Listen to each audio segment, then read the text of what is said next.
Sebelum ceritanya dimulai, silakan tulis di kolom komentar dari daerah mana saja teman-teman yang menonton cerita ini. Jangan lupa like dan subscribe agar channel ini bisa semakin berkembang dan bisa mempersembahkan cerita yang lebih menarik lagi. Aku masih ingat hari itu dengan jelas. Udara pagi terasa lembut di wajahku, tapi hatiku berdebar lebih cepat dari biasanya. Setelah bertahun-tahun menabung, akhirnya aku bisa menunaikan panggilan yang selama ini hanya berani kuucap dalam doa, berangkat ke Tanah Suci. Di depan rumah, koper kecilku sudah tertata rapi. Tak mewah, tapi penuh arti. Setiap helai pakaian di dalamnya adalah hasil dari kerja keras dan kesabaran panjang. Aku bukan orang kaya. Aku hanya seorang wanita sederhana yang mengajar anak-anak mengaji di kampung. Tapi hari itu, aku merasa seperti orang paling beruntung di dunia.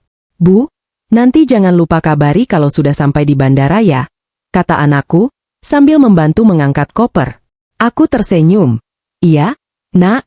Doakan ibu kuat, ya." Ibu cuma pengin ibadah dengan tenang. Matanya berkaca-kaca. Kami berpelukan lama. Di pelukan itu, ada rasa rindu yang sudah terasa bahkan sebelum berpisah. Perjalanan menuju bandara memakan waktu 2 jam. Di bus jamaah, aku duduk di dekat jendela, memandangi langit. Setiap orang tampak gembira, tapi juga canggung. Ada yang sibuk bercerita, ada yang berdoa dalam diam. Aku memilih diam, membiarkan hatiku berdialog dengan Tuhan. Sesampainya di bandara, suasana begitu ramai. Petugas, koper, keluarga yang mengantar, semua bercampur dalam hiruk-pikuk yang hangat. Aku menarik napas panjang, mencoba mengingat bahwa ini adalah awal dari perjalanan spiritualku. Tapi ternyata, perjalanan spiritual juga bisa dimulai dari ujian yang tak disangka-sangka. Sebelum boarding, aku duduk di ruang tunggu. Di sebelahku duduk seorang wanita muda dengan pakaian yang tampak mahal. Tasnya berlogo terkenal, jam tangannya berkilau. Ia melirikku beberapa kali, dari ujung kepala sampai kaki. "Sendirian, Bu?" tanyanya. Aku mengangguk sambil tersenyum. "Iya, Nak.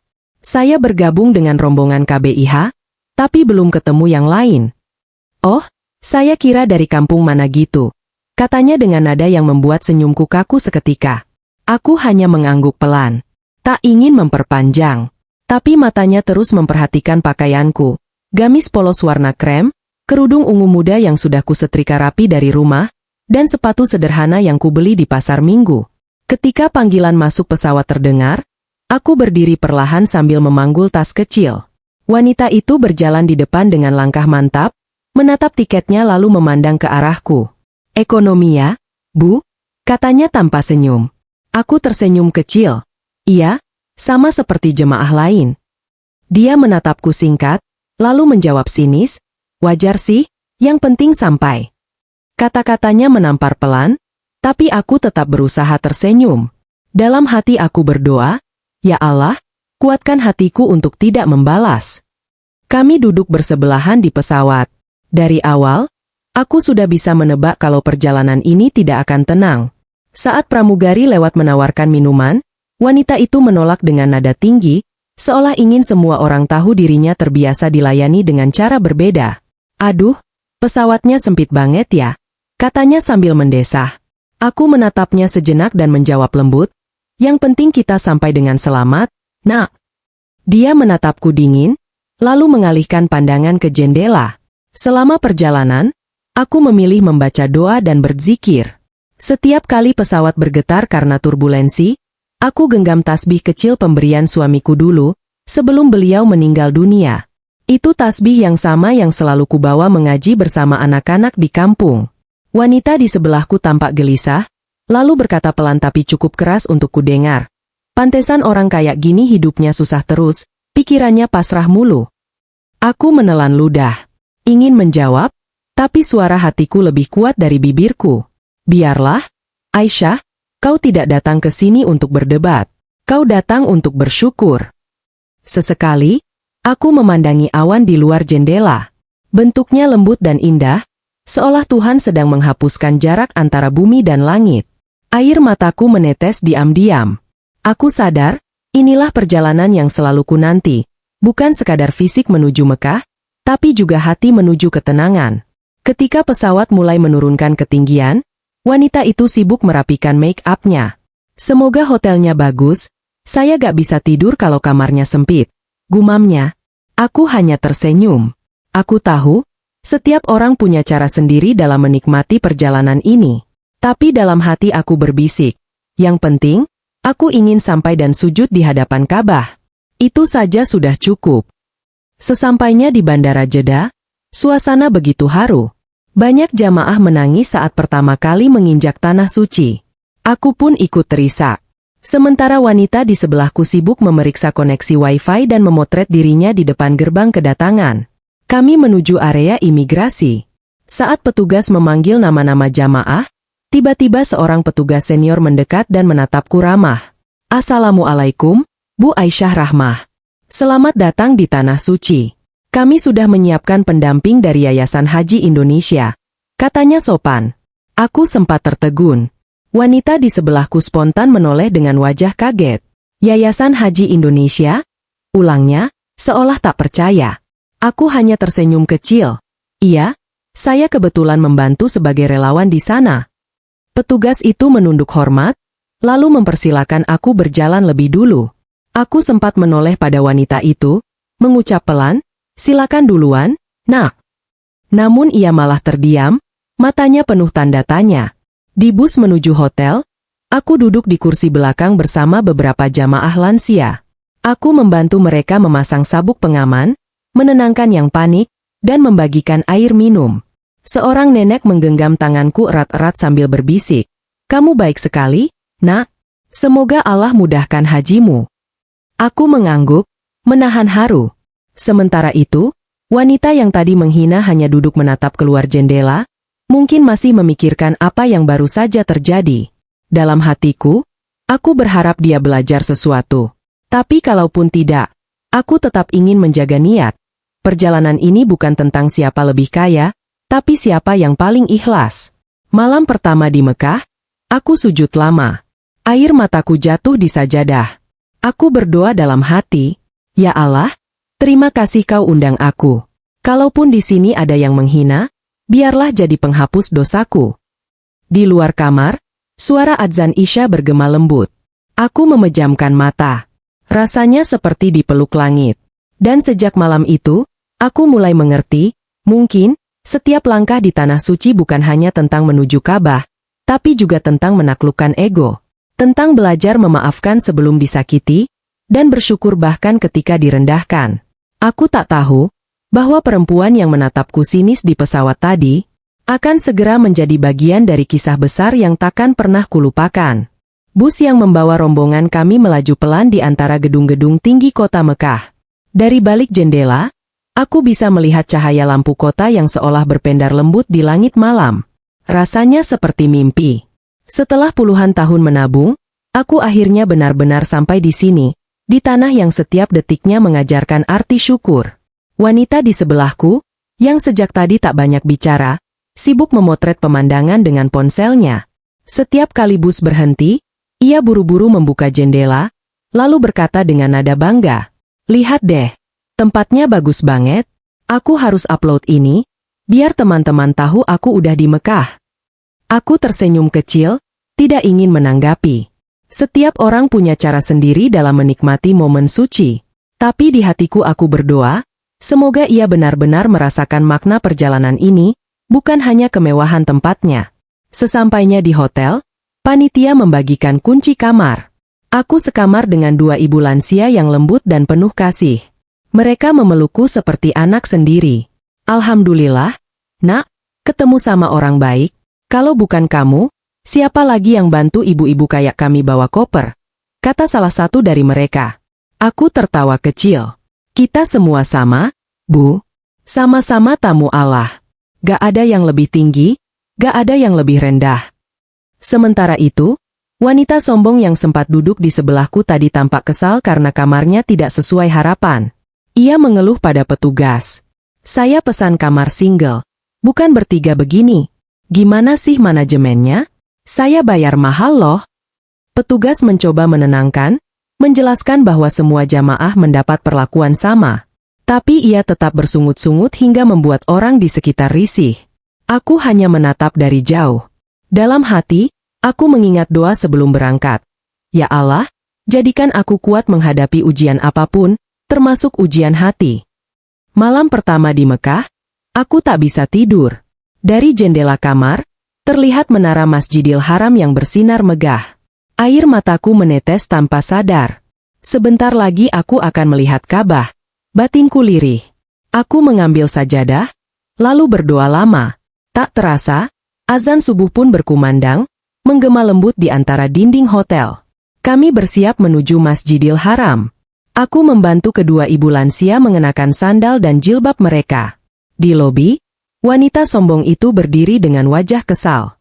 Ia menatapku dari ujung kepala hingga kaki.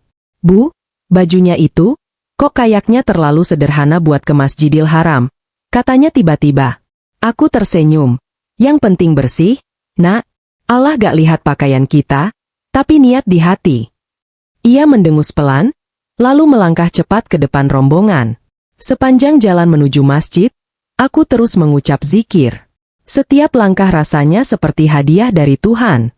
Ketika akhirnya Ka'bah terlihat di depan mata, kakiku lemas. Air mata mengalir deras tanpa bisa kutahan. Semua suara hilang. Yang ada hanya detak jantung dan rasa tak percaya. Aku menengadahkan tangan tinggi-tinggi. Ya Allah, terima kasih sudah memanggilku. Di tengah lautan manusia itu, wanita sombong tadi berdiri tak jauh dariku. Ia sibuk berfoto, bahkan beberapa kali meminta jamaah lain memotretnya dengan pose tertentu. Aku hanya menatapnya sesaat, lalu kembali berdoa. Aku sadar, ada orang yang datang untuk mencari pengampunan, dan ada juga yang datang hanya untuk mencari pengakuan. Hari-hari berikutnya berjalan padat.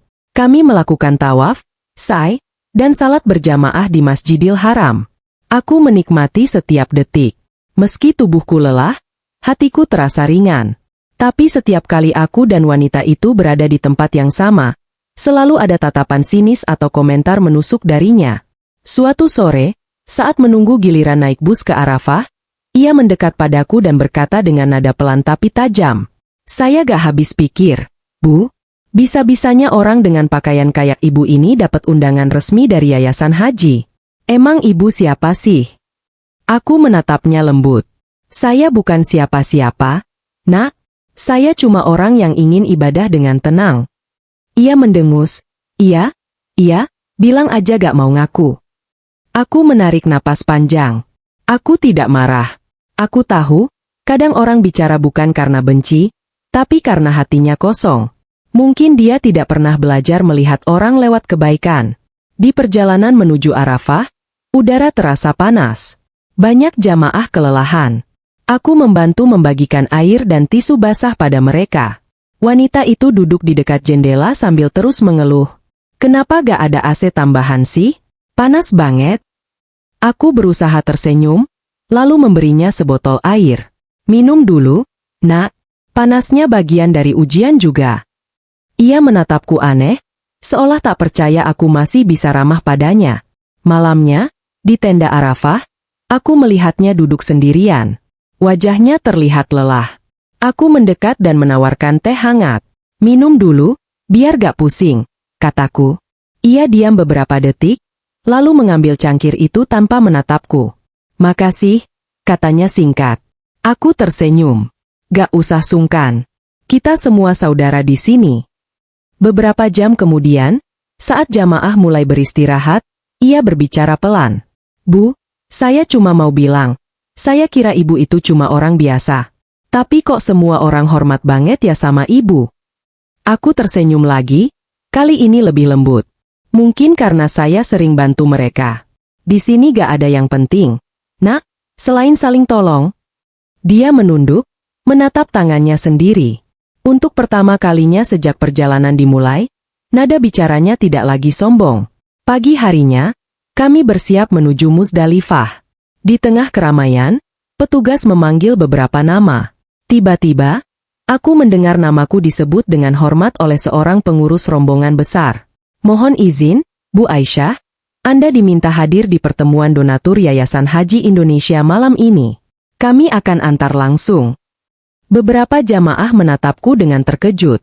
Wanita itu yang berdiri tak jauh, tampak kebingungan. Donatur? Maksudnya apa? Tanyanya lirih.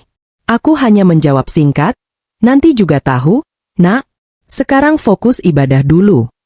Sepanjang hari, aku tetap melayani para jamaah lansia, menenangkan yang kelelahan, dan membantu membagi makanan. Tapi entah kenapa, aku bisa merasakan pandangan matanya mulai berubah. Tidak lagi menghina, tapi seperti campuran rasa ingin tahu dan malu. Malamnya, sebelum tidur, aku menatap langit Mekah yang penuh bintang. Dalam hati aku berdoa, "Ya Allah, jika Engkau ingin menunjukkan sesuatu, biarlah bukan untuk membuat orang malu, tapi agar mereka belajar menghargai sesama." Aku tak tahu bahwa doa itu akan dikabulkan lebih cepat dari dugaanku. Karena besok, wanita yang selama ini menghina bajuku akan melihat sesuatu yang membuatnya tak sanggup berkata apapun. Hari-hari di Mekah berjalan cepat. Setiap waktu terasa berharga. Udara panas, langkah-langkah jamaah yang berdesakan, dan suara lantunan doa yang tak pernah berhenti, semuanya membuat suasana terasa magis. Tapi di balik itu semua, ada ujian kecil yang masih terus menemaniku. Ujian dari seseorang yang belum juga belajar menghargai. Pagi itu, kami bersiap menuju Masjidil Haram untuk melakukan tawaf sunnah. Aku menuntun dua ibu lansia, sementara wanita muda yang dulu menghina bajuku berjalan di depan dengan pakaian baru yang terlihat mahal. Setiap kali ia melihatku, selalu ada tatapan meremehkan, seolah kesederhanaanku mengganggunya. Namun kali ini, aku tak merasa tersinggung. Aku justru merasa kasihan. Karena sesungguhnya, orang yang paling lelah adalah mereka yang sibuk membandingkan diri dengan orang lain. Ketika kami sampai di Masjidil Haram, ribuan jamaah sudah memenuhi area sekitar Ka'bah. Kami berusaha menjaga jarak, melangkah perlahan agar tidak terpisah. Udara panas bercampur dengan aroma parfum ihram yang menenangkan. Aku melihat wanita itu tampak gelisah. Ia sibuk mencari posisi terbaik untuk berfoto. "Bu, tolong geser sedikit ya, saya mau ambil angle bagus," katanya dengan nada setengah memerintah. Aku menatapnya lembut, lalu mundur sedikit. "Silakan, nak." Ia tersenyum tipis dan langsung berpose dengan ponsel menghadap Ka'bah. Tapi tak lama, seorang petugas menghampirinya dan menegur dengan sopan. "Maaf, Bu, harap tidak selfie di area ini." Wajahnya langsung memerah. Ia tersipu malu, lalu menunduk tanpa bicara. Aku tak menertawakannya. Aku hanya melangkah mendekat, menepuk pundaknya pelan. "Gak apa-apa, nak. Kita semua di sini belajar." Kadang malu juga bagian dari cara Allah menegur dengan lembut. Ia menatapku sejenak, lalu mengalihkan pandangan. Tapi aku tahu, hatinya mulai terusik. Malamnya, kami kembali ke hotel untuk beristirahat. Namun tengah malam, salah satu ibu lansia di kamarku tiba-tiba jatuh pingsan. Aku panik, langsung mencari bantuan ke koridor. Semua jamaah sudah tidur. Aku berlari ke kamar petugas medis, tapi pintunya terkunci. Tanpa pikir panjang, aku berlari ke kamar sebelah dan mengetuk keras. Pintu terbuka, ternyata kamar itu milik wanita muda tadi. Ia tampak kaget melihatku. "Bu Aisyah, ada apa?" "Salah satu ibu di kamar saya pingsan. Saya butuh pertolongan." Wajahnya langsung berubah panik. Tanpa banyak tanya, ia ikut berlari bersamaku. Kami memapah si ibu ke kasur, dan ia membantu mengambilkan air serta memanggil petugas. Ketika situasi mulai tenang, aku berkata lirih, "Terima kasih ya, nak." Ia menatapku dengan wajah lelah tapi tulus. "Sama-sama, Bu.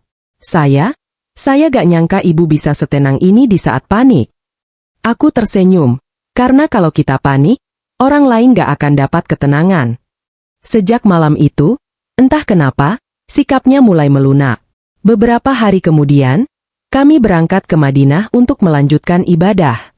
Di dalam bus, wanita itu duduk di sebelahku. Tidak ada lagi tatapan sinis.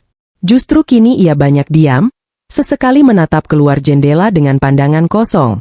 Tiba-tiba ia berkata pelan, "Bu, saya iri sama ibu." Aku menatapnya lembut. "Iri kenapa, nak? Ibu selalu tenang. Sementara saya, sedikit aja orang gak sesuai ekspektasi, saya langsung marah.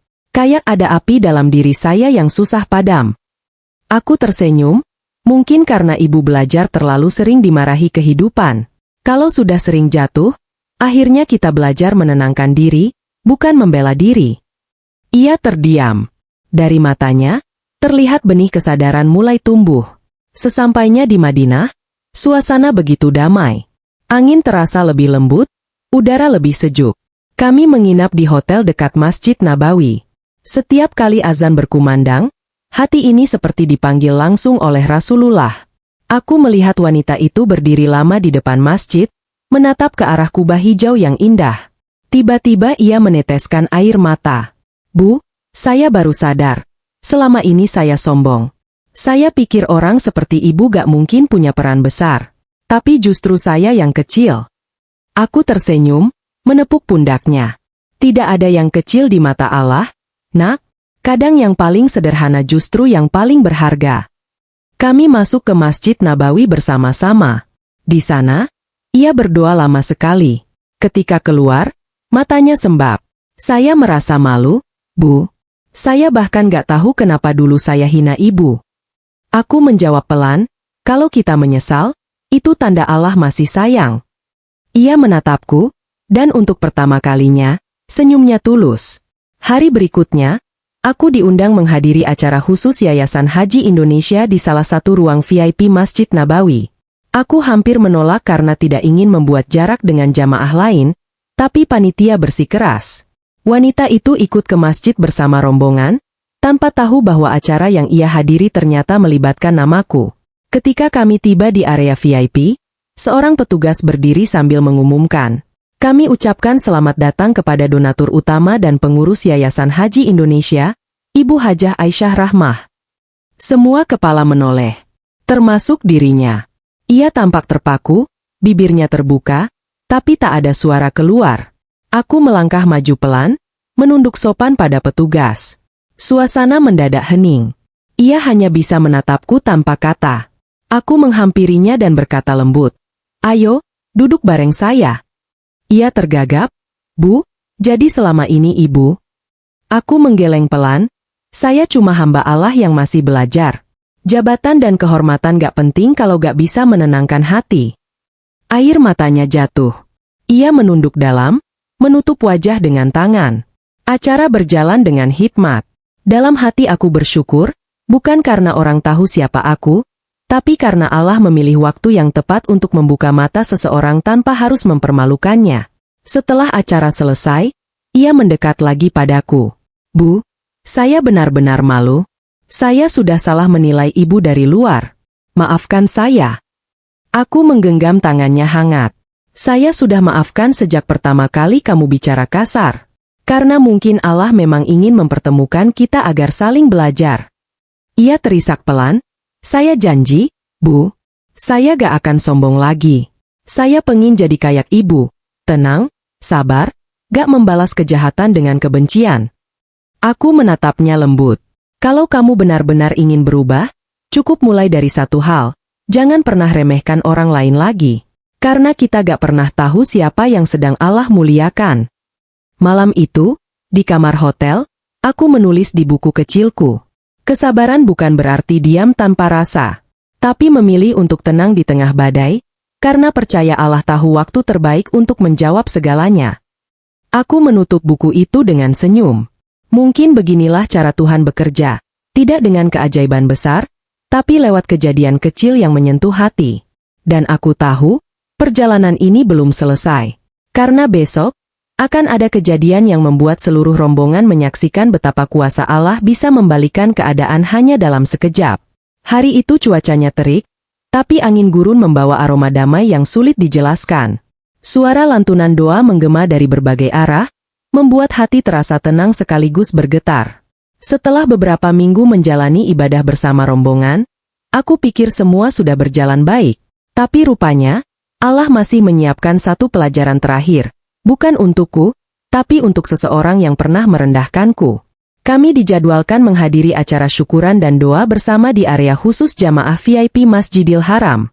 Acara ini diadakan oleh Yayasan Haji Indonesia, tempatku mengabdi sejak lama sebagai donatur dan pembina relawan. Aku tak pernah menceritakan hal itu kepada siapapun selama perjalanan, Karena aku ingin dihormati karena kebaikan, bukan status. Namun rupanya, takdir punya cara sendiri untuk menyingkap sesuatu di waktu yang tepat.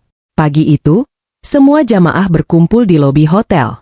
Aku duduk di kursi pojok sambil membantu seorang nenek mengikatkan tali sandalnya. Sementara di sisi lain, wanita yang dulu menghina bajuku kini duduk diam dengan wajah canggung.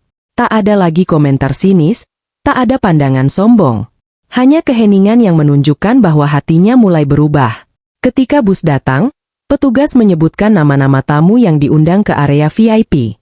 Untuk Bu Hajah Aisyah Rahmah, mohon naik ke kendaraan pertama. Beberapa jamaah menatap ke arahku. Wanita itu pun ikut menoleh, tampak bingung. Bu, itu nama ibu? Tanyanya pelan. Aku tersenyum lembut. Iya, nak, tapi nanti kamu juga ikut. Kita semua tamu Allah di sini. Sepanjang perjalanan menuju Masjidil Haram, suasana di dalam bus terasa berbeda. Beberapa orang berbisik pelan, tapi aku berusaha tetap tenang. Aku tak ingin ada yang merasa aku lebih dari mereka. Setibanya di area kompleks masjid, rombongan diarahkan ke tempat khusus yang dipenuhi petugas berseragam rapi. Di depan pintu masuk, sebuah spanduk besar terpampang. Acara silaturahmi dan apresiasi donatur utama Yayasan Haji Indonesia. Aku menelan ludah pelan. Inilah momen yang selama ini tak pernah kuharapkan jadi perhatian orang. Aku ingin ibadah ini tetap sederhana. Tapi tampaknya, Allah punya maksud lain. Ketika kami melangkah masuk, seorang pengurus yayasan langsung menyambutku dengan penuh hormat. Selamat datang, Bu Haji Aisyah. Terima kasih atas semua dukungan Ibu kepada para jamaah lansia tahun ini. Ia menunduk sopan, lalu menyalamiku. Suasana mendadak hening. Semua orang di sekitar menatapku dengan mata melebar. Termasuk dia, wanita yang dulu menatap bajuku dengan hinaan. Aku bisa melihat jelas bagaimana wajahnya berubah. Dari terkejut, menjadi kaku, lalu pucat. Tangannya gemetar memegang tas. Bu Aisyah Rahmah itu? Ibu? Suaranya nyaris tak terdengar. Aku tersenyum. Iya, nak, tapi tolong, jangan kaget begitu. Saya tetap orang yang sama seperti yang kamu kenal. Petugas lalu mempersilakan aku duduk di kursi depan yang telah diberi nama. Di papan kecil itu tertulis, VIP Hajah Aisyah Rahmah, donatur dan pembina jamaah lansia.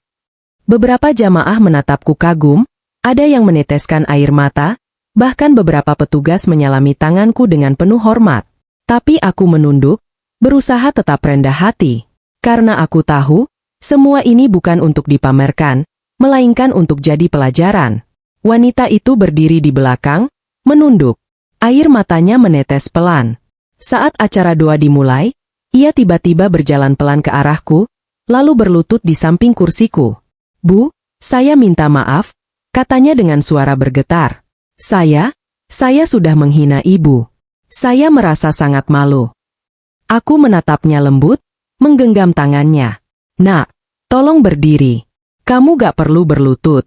Allah aja Maha Pemaaf, masa saya gak bisa memaafkan? Tapi ia tetap menangis. Saya kira ibu itu cuma orang biasa, yang numpang di rombongan.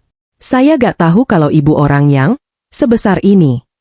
Aku tersenyum, menatap matanya yang sembab. Nak, justru disitulah salahnya kita sebagai manusia. Kita terlalu sering menilai dari luar. Padahal yang sederhana belum tentu kecil, dan yang terlihat mewah belum tentu bahagia. Beberapa jamaah di sekitar ikut menunduk haru. Suara tangis lirih terdengar di antara lantunan doa. Aku melanjutkan, kamu tahu, dulu waktu saya pertama kali datang ke Mekah, saya juga pernah meremehkan orang.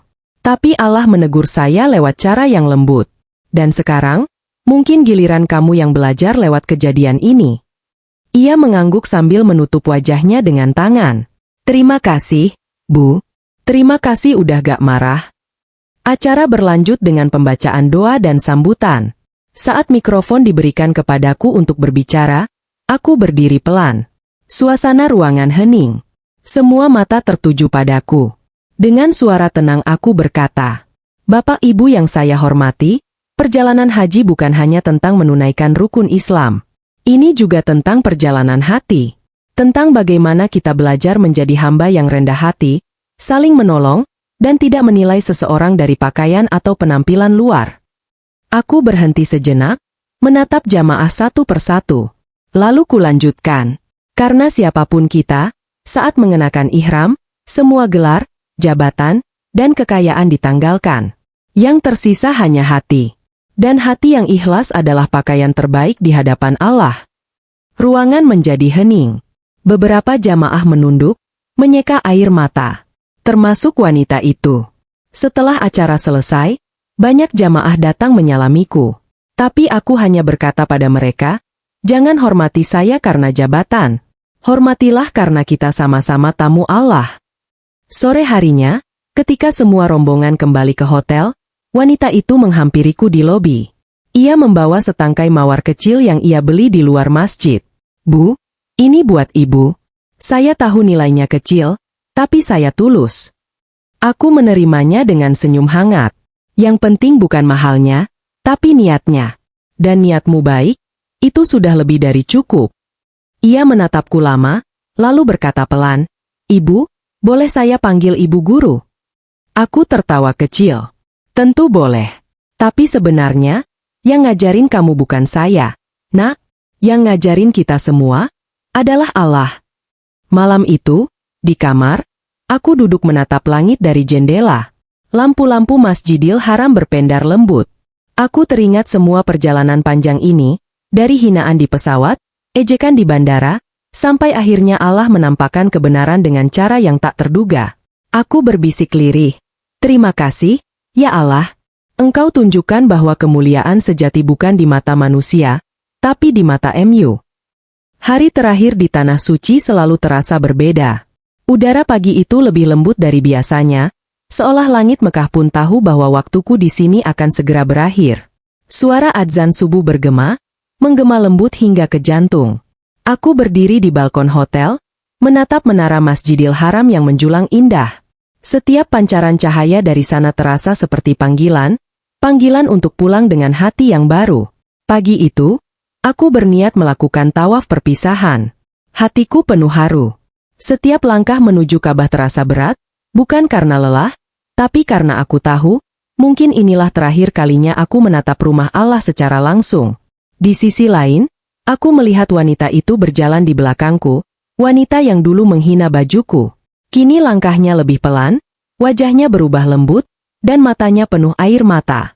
Saat kami sampai di halaman Masjidil Haram, lautan manusia sudah memenuhi area itu. Suasana begitu khusyuk. Aku memegang tasbih kecil di tanganku, tasbih peninggalan almarhum suamiku. Setiap butirnya terasa seperti memori, mengingatkan bahwa semua yang kumiliki hanyalah titipan. Kami memulai tawaf.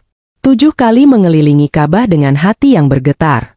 Di putaran pertama, aku berdoa untuk anak-anakku.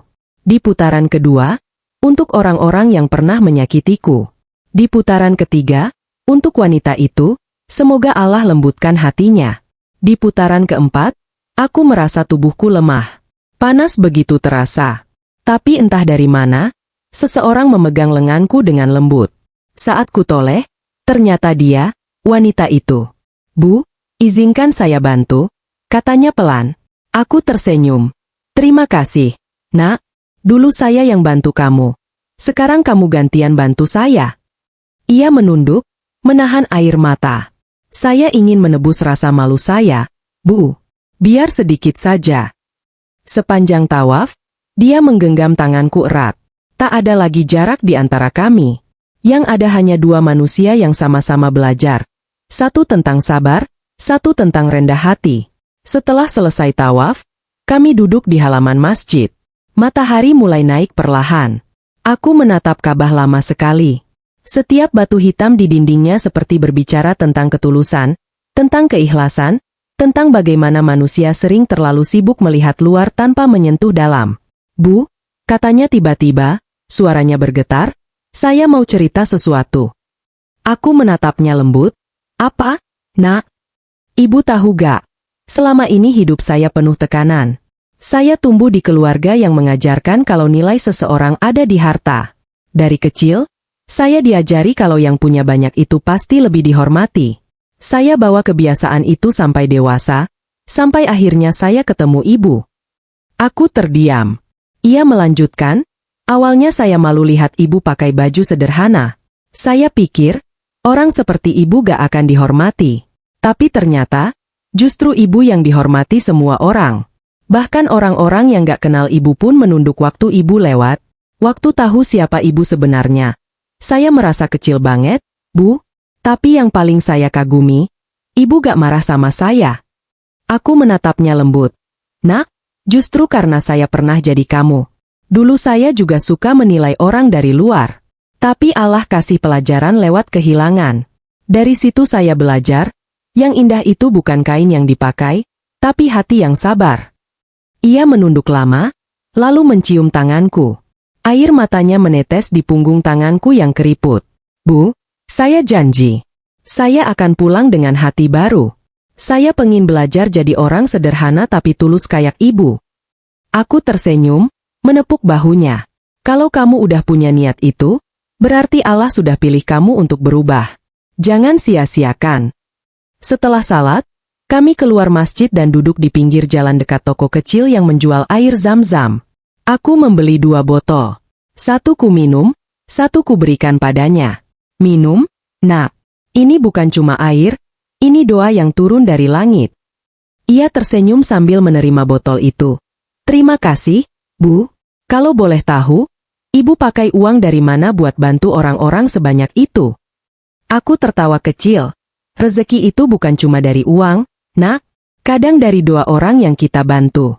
Allah bisa lipat gandakan lewat cara yang gak kita duga. Saya dulu cuma guru ngaji biasa. Tapi saya percaya, kalau niat kita tulus bantu orang, Allah pasti bukakan jalan. Dia menatapku kagum. Berarti, saya masih bisa berubah ya, Bu? Aku mengangguk. Tentu. Selama kamu masih bisa menyesal, kamu masih bisa diperbaiki. Menjelang sore, kami kembali ke hotel untuk persiapan pulang. Sebelum naik bus, ia menghampiriku sambil membawa selembar surat kecil. Bu, ini surat untuk ibu. Saya tulis semalam, tapi baru berani kasih sekarang. Aku menerima amplop itu. Di dalamnya ada selembar kertas dengan tulisan tangan. Bu Aisyah, saya berterima kasih karena ibu gak balas hinaan saya dengan kemarahan. Ibu justru ngasih saya pelajaran yang gak akan saya lupa seumur hidup. Sekarang saya tahu, Allah kadang mempertemukan kita dengan orang yang salah, supaya kita bisa jadi orang yang benar. Terima kasih sudah sabar menghadapi saya. Semoga Allah jaga ibu di dunia dan akhirat. Aku membaca surat itu pelan-pelan, lalu memeluknya. Terima kasih, Nak. Semoga Allah juga jaga kamu dan bukakan jalan rezeki yang penuh berkah. Kami berpelukan lama. Saat bus mulai berjalan, aku melihat dari jendela, dia berdiri di pinggir jalan, melambaikan tangan dengan mata berkaca-kaca. Dalam perjalanan menuju bandara, aku menatap langit yang berwarna jingga. Matahari perlahan turun, meninggalkan cahaya terakhir di cakrawala. Aku teringat semua yang terjadi. Dari ejekan di pesawat, tatapan meremehkan, sampai akhirnya Allah mempertemukan kami bukan untuk saling menjatuhkan, tapi saling belajar. Aku menutup mata, berbisik dalam hati. Ya Allah, Engkau telah ajarkan aku makna kesabaran yang sesungguhnya. Engkau tunjukkan bahwa kadang kemuliaan datang dari kesederhanaan, dan kebahagiaan datang dari hati yang memaafkan. Sesampainya di tanah air, banyak yang menjemput di bandara. Tapi hatiku masih tertinggal di Mekah, di depan Ka'bah, di tempat di mana aku belajar bahwa harga diri bukan diukur dari pakaian, tapi dari cara kita memperlakukan orang lain. Sejak hari itu, aku semakin yakin, hidup bukan tentang terlihat kaya, tapi tentang meninggalkan kebaikan. Dan wanita yang dulu menghina bajuku, kini sering menghubungi. Ia bercerita bahwa ia mulai mengajar anak-anak yatim di kampungnya, mengikuti jejak kecil yang dulu kulakukan. Aku tersenyum setiap kali menerima pesannya. Mungkin begitulah cara Allah bekerja, mengubah luka jadi hikmah, dan menjadikan hinaan sebagai jembatan menuju hidayah. Setiap pertemuan pasti punya alasan, dan setiap hinaan kadang jadi jalan menuju hidayah. Terima kasih sudah menonton kisah ini sampai akhir. Jangan lupa klik subscribe, nyalakan loncengnya, dan tulis di kolom komentar, dari mana kamu menonton hari ini. Sampai jumpa di kisah berikutnya, semoga Allah selalu jaga hati kita dalam kebaikan.